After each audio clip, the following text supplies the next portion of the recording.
Hello and welcome to Daily Bytes. तो इस video lecture में हम लोग डिस्कस करेंगे प्रीवियस ईयर क्वेश्चंस 2022 के लिए, जो कि एप्लीकेबल होगा बीएचयू और डीयू के लिए सभी पेपर कोड्स के लिए, चाहे बात करें COQP 04, COQP 05, COQP 06, COQP 07 या फिर अगर लेमन लैंग्वेज में बात करें तो सोशल साइंस पेडागोजी वाले बच्चे हो, चाहे लैंग्वेज वाले हो, साइंस वाले हो, चाहे मैथ्स वाले हो, ये वीडियो लेक्चर सभी के लिए सेम होगा, क्योंकि जो पार्ट ए है जिसमें कि 25 क्वेश्चन है वो सभी पेडागोजी का सेम है। तो चलिए हम लोग पहले डील करते हैं पहले 25 क्वेश्चन के ऊपर। उससे पहले मैं आप लोगों को बता दूं, यदि आप लोग दिल्ली यूनिवर्सिटी से रिलेटेड थोड़ा भी कंफ्यूजन है आप लोगों के माइंड में, तो आप लोग इस वाले प्लेलिस्ट पे विजिट करिए CUET DU BEd 2023 और ये वाला वीडियो लेक्चर देखिए जो कि डिटेल कंप्लीट किया गया है, चाहे एलिजिबिलिटी क्राइटेरिया हो या फिर कुछ भी हो DU के रिगार्डिंग, जब हम लोग बात करते हैं बीएड के कंटेक्स्ट में। साथ ही साथ यहाँ पे जो पेपर कोड्स को लेकर इशू है या फिर पेपर कोड के रिगार्डिंग आपको पेपर कोड के हिसाब से मेंबरशिप परचेस करना है, तो ये वाला डिटेल वीडियो देख लीजिए कि कैसे प्रिपरेशन क्लासेस चलती है डेली बाइट्स पे DU BEd के कंटेक्स्ट में। सेम यहाँ पे बात करते हैं यदि BHU के लिए, तो वहाँ पे आपको एक प्लेलिस्ट मिलेगा। हमारे प्लेलिस्ट के अंदर CUET BHU BEd 2023, यहाँ पे भी आपको कंप्लीट मिल जाएगा डिटेल BHU BEd के रिगार्डिंग। यहाँ पे कोड PGQP 74 लिखा हुआ है, लेकिन ये आपको अपडेटेड वीडियो आपको इस प्लेलिस्ट के अंदर मिल जाएगा इस बार के पेपर कोड के अकॉर्डिंग, जो कि COQP 04, 5, 6, 7 है। और साथ ही साथ मेंबरशिप से रिलेटेड वीडियो लेक्चर भी मिल जाएगा इसी प्लेलिस्ट में, तो इसे कंप्लीट देख ले सो दैट अगर आप मेंबरशिप लेना चाहते हैं तो इस वाले वीडियो लेक्चर को जरूर देख ले, सो दैट ऐसा ना हो कि कल को आपको लगे कि प्लेटफॉर्म आपके साथ कोऑपरेशन नहीं कर रहा है, जस्ट बिकॉज यहाँ पे सारी चीजें डिटेल में डिस्कस की हुई रहती है कि मेंबरशिप का क्या प्रोसीजर है, कैसे प्रोवाइड किया जाएगा, कब ऐड किया जाएगा ग्रुप में, कब चीजें प्रोवाइड की जाएगी। तो सभी डाउट्स को यहीं से सॉर्ट कर लीजिए सो दैट कोऑपरेशन दोनों साइड से बना रहे। तो चलिए हम लोग अब सॉल्व करेंगे प्रीवियस ईयर क्वेश्चन जो फर्स्ट 25 है, जो कि पार्ट ए है, सभी पेडागोजी के लिए एप्लीकेबल है BHU और DU के कंटेक्स्ट में। तो उसके लिए हम लोग सबसे पहले विजिट करेंगे डेली बाइट्स की वेबसाइट पे। सिंपली गूगल पे सर्च करेंगे डेली बाइट्स। जैसे ही डेली बाइट्स सर्च करेंगे सबसे पहले डेली बाइट की वेबसाइट ही ओपन हो जाएगी delibite.in, या फिर गूगल पे डायरेक्टली डेली बाइट सर्च करने पे आपको सबसे टॉप में डेली बाइट ही दिखेगा। अब क्योंकि हमें 25 क्वेश्चन सॉल्व करना है तो उसके लिए लॉग इन करना पड़ेगा। अगर आप रजिस्टर नहीं है तो खुद को रजिस्टर कर लीजिए। यहाँ पे मैं अपना डिटेल फिल कर दे रही हूँ सो दैट लॉग इन हो जाए। तो व्यू ऑल मॉक टेस्ट पे क्लिक करेंगे। अब जैसा कि मैंने कहा ये सभी कोर्स पे एप्लीकेबल है, तो डायरेक्टली मैं आपको क्वेश्चन सॉल्व कराना स्टार्ट करती हूँ। आप लैंग्वेज पेडागोजी में अगर आप हैं तो लैंग्वेज पेडागोजी में इन हो सकते हैं, सोशल साइंस पेडागोजी के हैं तो सोशल साइंस में इन हो सकते हैं, साइंस में है तो साइंस में, मैथ्स में है तो मैथ्स में, सभी में सेम क्वेश्चंस देखने को मिलेगा। तो यहाँ पे कंफ्यूजन क्रिएट नहीं होना चाहिए। अब क्योंकि मुझे सॉल्व करवाना है तो मैं लैंग्वेज पेडागोजी का खोल लेती हूँ, बाकी सभी में मैं रिपीट कर रही हूँ बार बार। पहला जो पार्ट ए है 25 क्वेश्चन सभी पेडागोजी में सेम होगा। तो यहाँ पे हम लोग एंटर होते हैं। लैंग्वेज पेडागोजी का मैं सॉल्व कर रही हूँ। आप लोगों को पता है कि PYQ वेबसाइट पे फ्री है, तो यहाँ पे फ्री पे क्लिक करेंगे। यहाँ पे जो इंस्ट्रक्शन है इसे एग्री करते हुए आगे बढ़िए। यहाँ एग्री करने के लिए क्लिक का ऑप्शन है, देन नेक्स्ट। ये हमारा क्वेश्चंस खुल गया। ये 25 क्वेश्चन सभी के लिए सेम है। अब क्वेश्चन पे बात करते हैं। यहाँ पे कह रहा है कि करेक्ट वर्ब चूज करिए जो यहाँ पे फिल हो सके। तो यहाँ क्या लिखा हुआ है, risk come from not dash what you are doing. तो कह रहा है कि रिस्क कम फ्रॉम नॉट, तो क्या हो जाएगा यहाँ पे, not knowing what you are doing. जिस चीज के बारे में पता नहीं होता वो काम करने में ही रिस्क होता है। नेक्स्ट मूव करते हैं हम लोग अगले क्वेश्चन की ओर। यहाँ पे क्या फिल करना है हमें, appropriate preposition. Her request for a transfer was turned down. Next यहाँ पे पूछ रहा है करेक्टली कौन सा स्पेल्ड है, यानी कि कौन सा ऐसा वर्ड है यहाँ पे। देखिए यहाँ पे एक वर्ड का ही 2-3 तरह से स्पेलिंग दिया हुआ है, तो चूज करना है कि कौन करेक्ट है। तो किसकी स्पेलिंग करेक्ट है? इम्प्रॉम्प्टू। इसका क्या मतलब होता है कि कोई काम तुरंत करना, शीघ्र करना, जल्दी करना। तो स्पेलिंग क्या हो जाएगा? IMPROMPTU। Next question 4th number है। यहाँ पे कह रहा है He said to me, I don't believe you। इसका इनडायरेक्ट स्पीच क्या हो जाएगा? कन्वर्ट करने पे यहाँ पे हो जाएगा He told me that he didn't believe me। Next move करेंगे अगले क्वेश्चन पे। यहाँ पे अरेंज करने कह रहा है PQRS को एक सीक्वेंस में, जिससे कि एक एप्रोप्रिएट और मीनिंगफुल सेंटेंस बन जाए। तो कैसे बनेगा meaningful sentence? Poetry is spontaneous overflow of powerful feelings, emotions recollected in spontaneous। तो इसका आंसर क्या हो जाएगा? RPSQ। नेक्स्ट देखते हैं अगला क्वेश्चन। यहाँ पे पूछ रहा है स्ट्रेंथ का एंटोनिम क्या होगा। स्ट्रेंथ का मतलब क्या होता है? एक तरीके से कहें तो ताकत, या फिर हम लोगों का स्ट्रेंथ जो हम लोग कहते हैं कि हमारा स्ट्रेंथ है ये, वीकनेस है ये, तो स्ट्रेंथ क्या हो जाता है? हमारी ताकत। तो एंटोनिम का मतलब क्या होता है? जस्ट उसका उल्टा। तो उसका उल्टा यहाँ पे क्या हो जाएगा? निर्बलता। निर्बलता यानी कि फ्रॉयल्टी। नाउ नेक्स्ट मूव करते हैं आगे। यहाँ पे कह रहा है कि करेक्ट सेंटेंस चूज करिए। यहाँ पे कौन सा ऐसा है जो कि करेक्ट सेंटेंस है? तो इसका आंसर क्या हो जाएगा? Option number C. Had he not left we would have been forced to evict him. Next move करते हैं अगले क्वेश्चन की ओर। यहाँ पे कह रहा है पैसिव वॉइस चूज करने के लिए इस सेंटेंस का करेक्ट पैसिव वॉइस क्या होगा? He may have eaten the cake। He may have eaten the cake। तो क्या हो जाएगा? The cake may have been eaten by him। Again next move करेंगे। यहाँ पे पूछ रहा है सिनोनिम। सिनोनिम यानी कि एक जैसे शब्द, मतलब एक हो लेकिन शब्द अलग हो। तो कैप्टिवेटिंग। कैप्टिवेटिंग का मतलब क्या होता है? बहुत ही ज्यादा लुभावने वाला अगर कोई चीज होता है तो उसे कैप्टिवेटिंग कहते हैं। तो यहाँ पे क्या हो जाएगा? फैसिनेटिंग। लुभावना कुछ लगता है हमें। तो नेक्स्ट 10 नंबर का क्वेश्चन देखते हैं। यहाँ पे कह रहा है कि जो स्पीच है, पार्ट्स ऑफ स्पीच अंडरलाइन किया गया है, वो क्या है? वर्ब है, एडवर्ब है, एडजेक्टिव है या नाउन है? तो वो क्या है? नाउन है। अब यहाँ पे हम लोगों ने 10 क्वेश्चन देख लिया। अब आप लोगों को पता होगा कि जो पहला पार्ट है जिसमें 25 क्वेश्चन है, अगर आप इंग्लिश चूज करते हैं तो पहला 10 क्वेश्चन आपको इंग्लिश में विजिबल होगा। अगर आप हिंदी चूज करते हैं तो आपको सिर्फ हिंदी में विजिबल होगा। तो चलिए दोबारा से हम लोग क्वेश्चन नंबर 1 पे आते हैं। अब हिंदी में देखते हैं क्या है, और यहाँ पे कुछ ट्रांसलेशन नहीं होगा, ठीक है ना। यहाँ पे क्या है? निम्न में से कौन सा वर्ण व्यंजन नहीं है? व्यंजन नहीं है यानी कि क ख ग घ नहीं है, तो क्या हो जाएगा? ए। नाउ नेक्स्ट मूव करते हैं हम लोग अगले क्वेश्चन की ओर। यहाँ पे क्या कह रहा है कि कथन देखिए कौन सा कथन जो है सही है। पहला कह रहा है वाक्य भाषा की ऐसी इकाई है जो किसी भाव या विचार को व्यक्त करता है। एकदम सही है। भाषा क्या है? वाक्य क्या है? भाषा को के विचार को व्यक्त करता है, भाव को व्यक्त करता है। करेक्ट है। दूसरा कह रहा है वाक्य के भेद 3 आधारों पर किए जाते हैं, रचना, शब्द, अर्थ के आधार पर। नहीं, वाक्य के भेद के रिगार्डिंग यहाँ पे जो लिखा है ये रॉन्ग है। तो आंसर क्या हो जाएगा? कथन 1 सही है लेकिन 2 गलत है, यानी कि ऑप्शन नंबर सी। नेक्स्ट हम लोग मूव करते हैं अगले क्वेश्चन की ओर। यहाँ पे क्या लिख रहा है? एहलोक का विलोम क्या होगा? एहलोक का विलोम क्या होगा? प्रलोक। नेक्स्ट यहाँ पे लिखा है निम्नलिखित में से कौन सा शब्द वर्तनी की दृष्टि से शुद्ध है? तो कौन सा शुद्ध है? Jyotsna.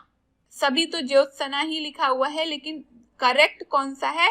Of course option number D.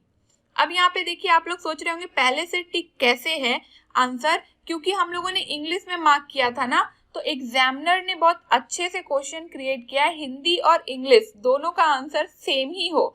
Question का ट्रांसलेशन सेम नहीं है लेकिन आंसर सेम है, इसीलिए अभी क्योंकि हम लोगों ने इंग्लिश में बी टिक किया था, आप लोग देख सकते हैं इंग्लिश का बी टिक किया था ना, तो इसीलिए यहाँ पे बी पहले से टिक आया है और आंसर सेम है। ओके, नाउ नेक्स्ट मूव करते हैं अगले क्वेश्चन की ओर। कुल, कुल का समानार्थी क्या होता है? कुल, वंश हम लोग कहते हैं ना, तो आंसर क्या हो गया? वंश। नेक्स्ट मूव करते हैं, क्वेश्चन यहाँ कह रहा है जो आंखों के सामने हो का एक शब्द कौन सा होगा?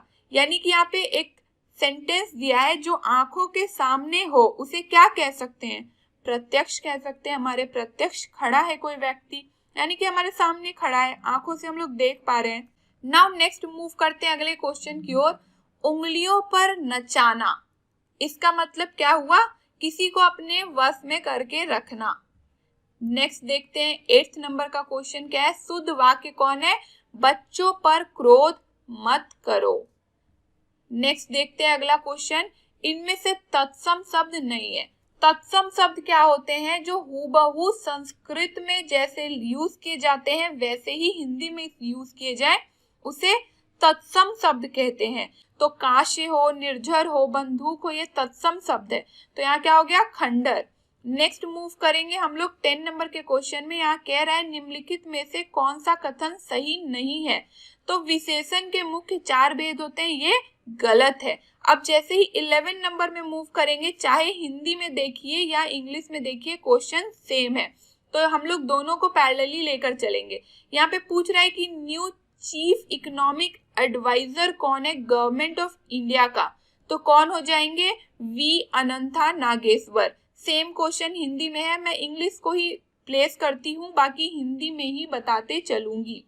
नेक्स्ट मूव करते हैं इस क्वेश्चन में। इस क्वेश्चन में क्या कह रहा है कि ऐसी कौन सी फॉलोइंग कंपनीज है, नीचे बहुत सारे कंपनीज के नाम दिए गए हैं जो क्रिएट किया गया है recently 7 new defence public sector undertaking companies के तौर पे, जो क्रिएट किया गया है रेस्ट्रिक्ट करने के लिए ऑर्डिनेंस फैक्ट्री बोर्ड।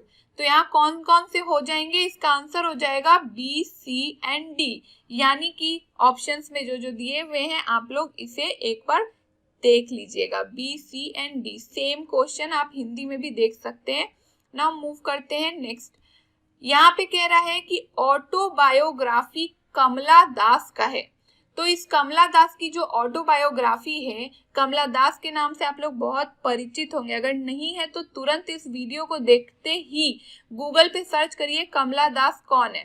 तो उनकी जो ऑटोबायोग्राफी है जो उन्होंने खुद लिखी है, उसका क्या नाम है? My story.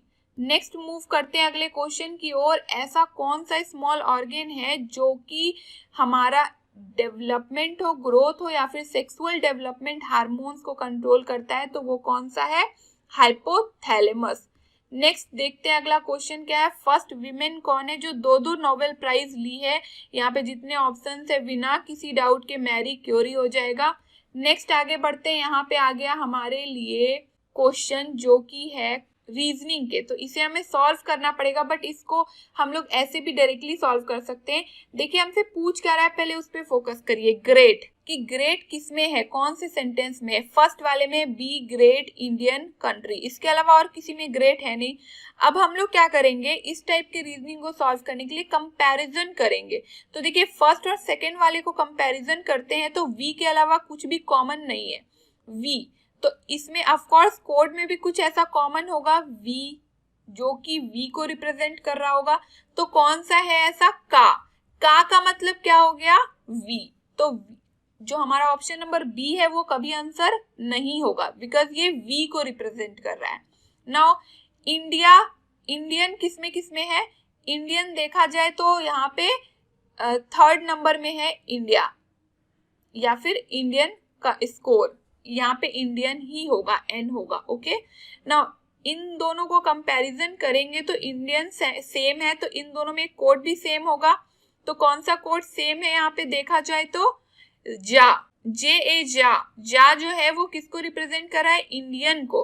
तो यानी कि सी ऑप्शन भी आंसर नहीं होगा, बी और सी कट गया ना। अब 2 ऐसे कौन से सेंटेंस है जिसमें कंट्री है, पहला और चौथा, इन दोनों को कंपैरिजन करेंगे तो एक वर्ड सेम मिलेगा हमें जो कि है यूओ। यूओ यानी कि क्या, कंट्री को रिप्रेजेंट कर रहा है, तो यूओ भी हमारा आंसर नहीं होगा। तो हमारा आंसर क्या होगा, ग्रेड का कोड क्या हो गया, हु, HU, हु। तो आंसर हो गया ऑप्शन नंबर डी। नेक्स्ट हम लोग मूव करते हैं अगले क्वेश्चन की ओर। इस क्वेश्चन में कह रहा है कि a@b लिख रहे हैं, तो उसका मतलब है a जो है माँ है b की, b #b लिख रहे हैं, तो a फादर हो रहा है b का, a रुपी b लिख रहे हैं, तो उसका मतलब है a जो है बेटा है b का। तो यहाँ पे पूछ रहा है हमसे कि x कैसे रिलेटेड होगा z में अगर ऐसा इक्वेशन दिया हुआ है।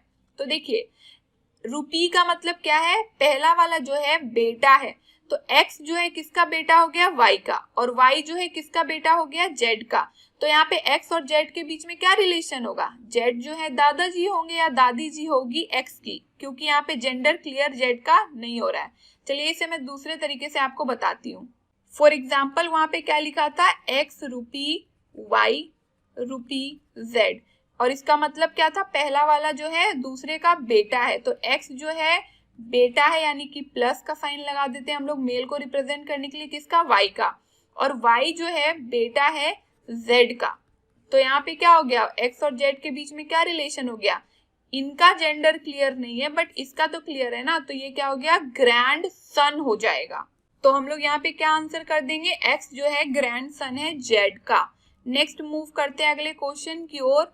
इस क्वेश्चन में क्या कह रहा है कि जो ग्लोबल हंगर इंडेक्स है वो कौन सा ऑर्गेनाइजेशन है जो रिलीज करता है, तो ये क्या हो जाएगा, option number B. Next move करते हैं हम लोग अगले क्वेश्चन की ओर। यहाँ पे देखिए पूरा डिटेल दिया हुआ है, इस क्वेश्चन को हम लोग डिस्कस करेंगे, आप लोग क्वेश्चन को एक बार रीड कर लीजिए। तो देखिए यहाँ पे क्या हो रहा है, यहाँ पे कह रहा है कि टी से लेके जेड तक, टी हो, यू, भी, डब्ल्यू, एक्स, वाई और जेड, ठीक है। यहाँ पे ऐसे स्टूडेंट्स के नाम है एक तरीके से मान लीजिए, और कह रहा है कि ये लोग परफॉर्मेंस करेंगे, कोई भी ऐसा नहीं है जो एक परफॉर्मेंस को 2 बार करे, यानी कि एक व्यक्ति एक ही बार परफॉर्मेंस कर रहा है, यानी कि हर एक व्यक्ति सोलो काम करने वाला है, सोलो डांस हो, सोलो सिंगिंग हो, सोलो शायरी हो, यानी कि कोई भी एक दूसरे के साथ नहीं है, सब अलग अलग टाइम लेंगे, अलग अलग स्टेज पे नंबर्स में जाएंगे। अब हमसे क्या पूछ रहा है कि बताने के लिए ये जो परफॉर्मेंस होगा उसमें y का कौन सा नंबर होगा, y कौन से नंबर पे परफॉर्म करेगा। तो यहाँ पे हम लोग अरेंज कर लेते हैं, सबसे पहले जो जो है स्टूडेंट्स यहाँ पे, T है, U है, V है, W है, X है, Y है एंड Z है। अब यहाँ पे जब हम लोगों ने इसे प्लेस कर दिया, अब जो इंस्ट्रक्शंस दिए हुए उसके अकॉर्डिंग हम लोग फिल करेंगे। कह रहा है कि X जो है ना वो फर्स्ट और सेकेंड तो नहीं जा रहा है, ये क्लियर है। फिर क्या कह रहा है, जो W है वो कब परफॉर्म करेगा, जब तक x परफॉर्म नहीं करेगा तब तक w नहीं करेगा, तो इसे हम लोग कहीं साइड में रख लेते हैं, x के बाद ही w जाएगा। यहाँ पे फिर क्या कह रहा है, ना तो t और ना तो y 7 पे परफॉर्म कर रहा है, तो यहाँ पे हम लोग y में भी लिख देते हैं कि ये 7 पे नहीं परफॉर्म करेगा और ना ही t 7th पोजीशन पे परफॉर्म करेगा। इसके बाद क्या है, ईदर y और z must perform immediately after w, यानी कि W के जस्ट बाद या तो Y या तो Z का ही परफॉर्मेंस होना चाहिए। ये भी इंस्ट्रक्शन हमने लिख लिया। यहाँ पे कह रहा है V जो है वो इमीडिएटली परफॉर्म करेगा किसके बाद, या तो इमीडिएटली पहले या तो इमीडिएटली बाद में परफॉर्म करेगा, किसके, U के। तो हम लोग इसे भी कहीं साइड में लिख लेते हैं कि या तो U के पहले लगाओ V का परफॉर्मेंस या तो U के बाद लगाओ, ठीक है। तो दोनों ही कंडीशंस हमने लिख लिए। अब देखिए हुआ क्या, जितने इंस्ट्रक्शंस दिए थे अब हमें बार बार रीड करने की जरूरत नहीं, क्योंकि हमने उसका जिस्ट निकालकर यहाँ पर लिख लिया। अब देखिए एक और लाइन यहाँ पे लिखा है, लेकिन यू का जो परफॉर्मेंस है वो थर्ड में होगा, इस बात की क्लैरिटी दे दी गई है। अब यहाँ पे देखिए, अब इसके अकॉर्डिंग हम लोग क्या करेंगे, रिलेशन स्टेब्लिश करेंगे। यू यदि थर्ड में परफॉर्म कर रहा है तो देखिए इस वाले को हम लोग यूज यदि करें, यू के पहले भी होगा या बाद में भी होगा, तो ऑफकोर्स या तो सेकेंड नंबर पे भी जाएगा या तो फोर्थ नंबर पे भी जाएगा। ओके, अब यहाँ पे देखिए ये जो एक्स है, डब्ल्यू है और वाई या जेड है, ये एक सीक्वेंस में जाएंगे। यहाँ पे क्लियर किया गया है कि y 7th पे नहीं जाएगा, तो हम लोग एक कंडीशन ले लेते हैं कि y मान लेते हैं 6th पे जा रहा है, तो ये 5th हो जाएगा और ये 4th हो जाएगा। एक कंडीशन है ये, ठीक है। एक कंडीशन में हम लोग यहाँ पे x को 4th पे भेज रहे हैं, w को 5th पे भेज रहे हैं और y को 6th पे भेज रहे हैं। आप ध्यान दीजिएगा, ये जो v है ये भी 4th पे ऑफ कोर्स और x भी 4th पे, लेकिन ये 2nd पे तो जा सकता है ना। अभी हम लोग लिख रहे हैं कि कहाँ कहाँ बैठाया जा सकता है। अब मान लेते हैं यहाँ पे y ना बैठ के z बैठा हो। y के लिए ना लिखा है कि ये 7th पोजीशन पे नहीं आएगा, z के लिए तो कोई प्रॉब्लम नहीं है, तो एक वो भी हम लोग लेकर चलेंगे पॉसिबिलिटी 7, 6 और 5। तो उस कंडीशन में x 5th पे बैठेगा, w जो है 6th पे बैठेगा और z जो है 7th पे बैठेगा। अब देखिए इसके अलावा हमारे पास कोई इंफॉर्मेशन नहीं है। अब हम लोग ऑप्शंस में देखते हैं, y के रिगार्डिंग पूछ रहा है तो y कहाँ परफॉर्म कर सकता है। तो सबसे पहले y के लिए हमारे पास क्या क्या इंफॉर्मेशन आया, या तो 7th या तो 6th, ठीक है। तो 7th पे y तो ऐसे भी नहीं बैठेगा, ये तो हमें पता है, तो ये कट हो गया। नाउ यहाँ पे हमारा क्या है, 6th पोजीशन है। बाकी 4th पे तो पॉसिबल ही नहीं है बैठे, बिकॉज 4th पे अगर हम लोग y को बैठाते हैं तो y से जस्ट पहले 3rd पे w होना चाहिए, जो कि 3rd का पोजीशन फिक्स है, तो ये 4th तो होगा नहीं किसी भी कीमत पे। 5th भी पॉसिबल नहीं है, अगेन वही चीज होगी। अगर हम लोग 5th पे y को बैठाते हैं तो 4th पे w और 3rd पे x होना चाहिए, जबकि 3rd की पोजीशन फिक्स की गई है। तो हमारा आंसर क्या हो जाएगा, ऑप्शन नंबर बी 6th। तो हम लोग यहाँ पे टिक कर लेते हैं इरेज करने के बाद 6th। इस क्वेश्चन में कह रहा है 7 कंट्रीज है, A B C D E F G और 3 फ्लाइट है X Y और Z, ठीक है। अब यहाँ पे हमसे पूछा जा रहा है कि बताओ कि ऐसी कौन सी सिटी है जो कि मोस्ट अदर सिटीज से कनेक्टेड है। तो देखिए ये जो A के बारे में देखते हैं, A किससे किससे कनेक्टेड है, B से सिर्फ कनेक्टेड है, ठीक है, इसके अलावा किसी से कनेक्टेड नहीं है। नाउ C किससे किससे कनेक्टेड है, C B से कनेक्टेड है और D से कनेक्टेड है, यानी कि 2 से। अब हम लोग B की बात करते हैं तो B A C and D 3 cities से कनेक्टेड है और E F G जो है वो किसी से कनेक्टेड नहीं है, ये अलग है। तो सबसे ज्यादा से कौन कनेक्टेड हो गया, B। नेक्स्ट मूव करते हैं अगले क्वेश्चन की ओर। यहाँ पे लिखा है ऑक्शन। ऑक्शन एक वर्ड है, बताना है कि इसमें कितने वर्ड्स बनाए जा सकते हैं, कब, जब वॉवेल्स एक साथ आए। तो देखिए इस क्वेश्चन में बेसिकली क्या कह रहा है, जितने वॉवेल्स है, तो कितने वॉवेल्स है हम लोग एक जगह लिख लेते हैं। वॉवेल्स है टोटल AUIO, यानी कि 4 हैं। अगर देखा जाए तो यहाँ पे हमें क्या निकालना है, परमुटेशन कॉम्बिनेशन सॉल्व करना है। तो अगर हम लोग इन चारों को इधर उधर स्वाइप करेंगे तो 4 फैक्टोरियल हो जाएगा। 4 फैक्टोरियल यानी कि 4 इंटू 3 इंटू 2 इंटू 1, तो टोटल कितना हो गया, 4 3 जा 12, 12 2 जा 24। सिर्फ AUIO को स्वाइप कर सकते हैं 24 तरीके से, यानी कि 24 वेज। इसके अलावा कौन कौन से लेटर्स बच गए हैं हमारे पास, C है, देन T है, देन N है। इसके अलावा कोई वर्ड छूट रहा है हमारा, नहीं छूट रहा। तो देखिए CTN है, तो इसके साथ वॉवेल्स तो है ना, वॉवेल्स एक दूसरे से साथ नहीं छोड़ेंगे लेकिन रहेंगे ना इस वर्ड्स के साथ। तो हम लोग क्या करते हैं, AUIO को 1 लेटर काउंट करते हैं। तो यहाँ पे टोटल कितने, 4 लेटर हो गए। तो इसका क्या कॉम्बिनेशन हो जाएगा, अगेन 4 फैक्टोरियल, यानी कि सेम प्रोसेस है 24 वेज। तो ऑप्शन से टोटल कितने बन सकते हैं, 24 इंटू 24 करेंगे तो हमारा क्या आ जाएगा, 576, यानी कि ऑप्शन नंबर डी हमारा करेक्ट हो जाएगा। तो हम लोग ऑप्शन नंबर डी पे क्लिक करेंगे और नेक्स्ट मूव करेंगे अगली क्वेश्चन की ओर। यहाँ पे कह रहा है क्यूब का जो सरफेस एरिया इतना है तो वॉल्यूम कितना होगा। अगेन इस क्वेश्चन को भी हम लोग सॉल्व करेंगे। तो देखिए सरफेस एरिया का फॉर्मूला सबसे पहले क्या होता है, 6 इंटू साइड का स्क्वायर। सरफेस एरिया हमारा 1734 दिया हुआ है, 6 यानी और साइड का स्क्वायर। तो 6 से इधर लाएंगे तो क्या हो जाएगा, डिवाइड। 1734 को 6 से डिवाइड करेंगे और साइड स्क्वायर कितना आ जाएगा डिवाइड करके हमारे पास, तो 289 आ जाएगा इक्वल टू साइड स्क्वायर। तो स्क्वायर हटता है तो रूट चढ़ता है, 289 इक्वल टू एस।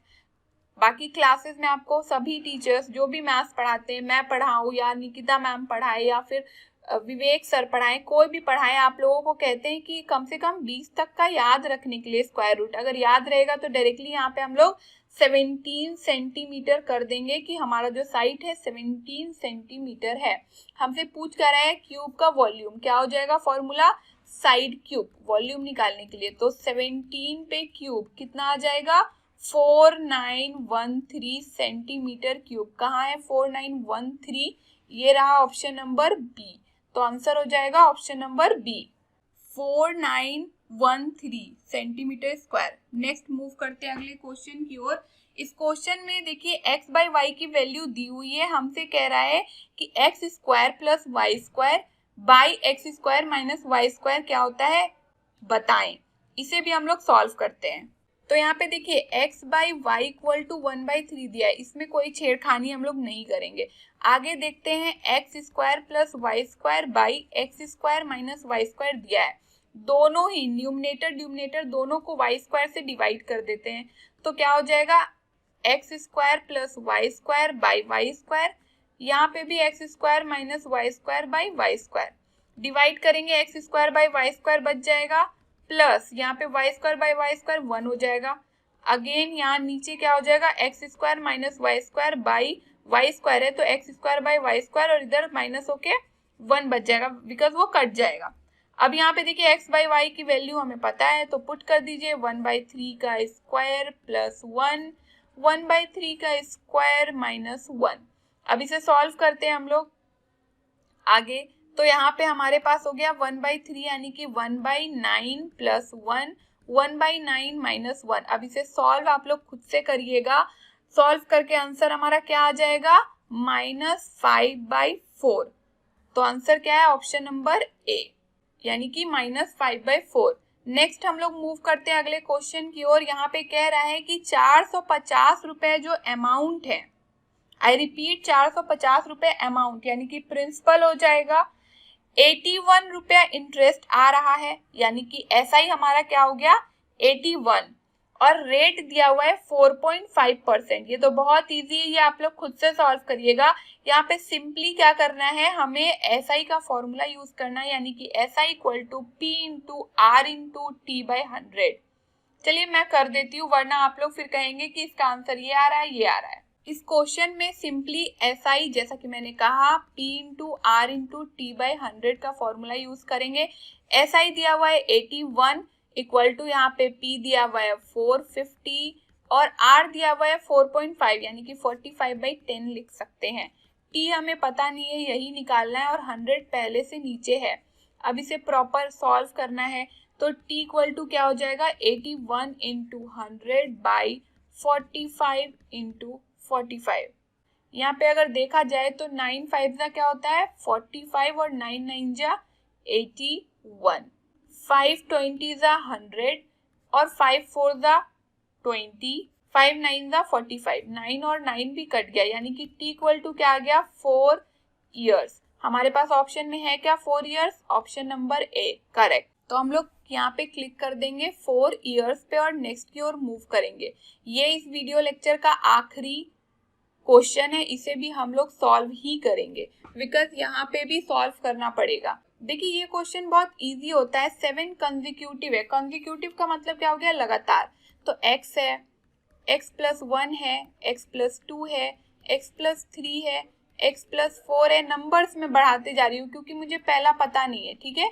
तो x के कॉन्टेक्स्ट में ले रहे हैं 6, तो ये क्या हो गया 7 कंसेक्यूटिव नंबर है। इन सभी का एवरेज कह रहा है, एवरेज कितना है, तो एवरेज हम लोग लेकर चलेंगे, जो फॉर्मूला होता है सभी नंबर्स का ऐड बाई कितने नंबर है, तो 7 नंबर है। एवरेज हमें दिया हुआ है 20, तो 20 इंटू 7 हो जाएगा। अगले ही लाइन में ऊपर ऐड करेंगे तो 7 नंबर्स है तो ऑफकोर्स 7x तो होगा ही, प्लस ऐड करके कितना आएगा 21 आ जाएगा। इधर हम लोगों के पास 140 हो गया, 7x प्लस 21, तो 140 इधर प्लस है तो इधर माइनस हो जाएगा और 7x है इधर माइनस करेंगे। 140 में से 21 तो 119 इक्वल टू 7x, x को अकेला करेंगे तो 119/7 कट करके कितना आ जाएगा, 17 आ जाएगा। तो x यानी कि जो हमारा पहला नंबर है वो 7 हो गया, सॉरी 17 हो गया। तो ऑफ कोर्स दूसरा 18, 19, 20 क्योंकि ये कंसेक्यूटिव था 23 तक। अब हमसे क्वेश्चन में क्या पूछ रहा है कि स्मॉलेस्ट और लार्जेस्ट जो नंबर है उसका सम कितना होगा। तो स्मॉलेस्ट 17 है और लार्जेस्ट कितना है 23। ऐड कर देंगे तो कितना आ जाएगा 40। तो हमारा आंसर क्या हो गया यहाँ पे 40 पे क्लिक कर देंगे। तो यहाँ पे 25 क्वेश्चंस कंप्लीट हो गए पार्ट ए के, जो सभी पेडागोजीज के लिए एप्लीकेबल है। This was it for this video lecture. साथ ही साथ आप लोग विजिट करिए हमारे टेलीग्राम ग्रुप पे, उसका लिंक डिस्क्रिप्शन बॉक्स में दिया होगा, जिसका नाम है टीचर एजुकेशन रिसोर्स। इस टेलीग्राम ग्रुप के जरिए आप लोग जो भी वेबिनार वगैरह होता है डेली बाइट्स का, उससे अपडेटेड रह सकते हैं। बिकॉज जो भी लिंक्स वगैरह है ज्वाइन करने के लिए वो इसी टेलीग्राम ग्रुप में भेजा जाता है। साथ ही साथ कोई भी रिसोर्स मटेरियल हो उससे भी आप लोग अपडेटेड रह सकते हैं उस टेलीग्राम ग्रुप के जरिए। वेबिनार तो होते ही हैं, उसके अलावा सेमिनार्स भी होते हैं, उसका भी अपडेट आपको उसी टेलीग्राम ग्रुप में देखने को मिलेगा। एंड बाकी आप लोगों को कोई भी डाउट हो आप लोग डायरेक्टली मुझसे इंस्टाग्राम पे जुड़िए, मेरी आईडी की लिंक डिस्क्रिप्शन बॉक्स में दी होगी, या फिर सिंपली सर्च करिए delibite_nupur। मैं इंस्टा पे मिल जाऊंगी और अपने डाउट्स को मेरे साथ क्लियर करिए। And also follow and connect with us through these social media sites. Links are given in the description box. Stay tuned, stay updated, and don't forget to follow your dreams and do comment your views in the comment section. Thank you.